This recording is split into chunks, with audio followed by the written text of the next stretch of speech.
Detekcija i sanacija propuštanja terasa, ravnih krovova i fasada. Problem propuštanja terasa i fasada može se uočiti oštećenjima boje, osipanjem žbuke i mrljama sa ili bez kućne plijesni.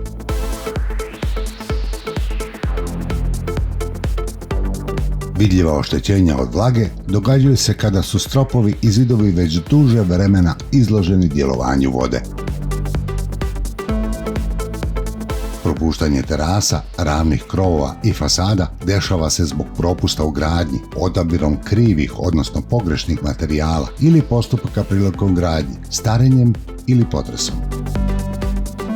Promjenom temperature dolazi do dodatnih pucanja i širenja pukotina što omogućava veću količinu dotoka vode koja stvara sve veću štetu i povećava cijenu sanacije.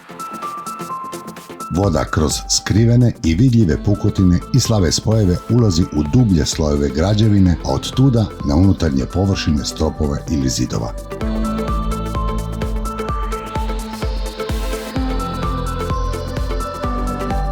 Dobra dijagnostika stanja i uzroka nastalih šteta vrlo je važna. Uz pomoć specijalne opreme, u slojeve koje ispitujemo upuhujemo poseban hladan dim koji brzo i precizno otkriva skrivene propuste na objektu.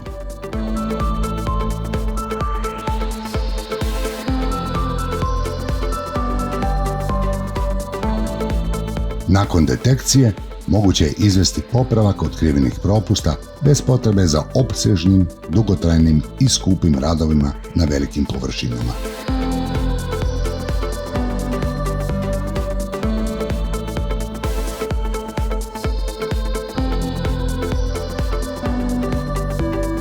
Aerotehna.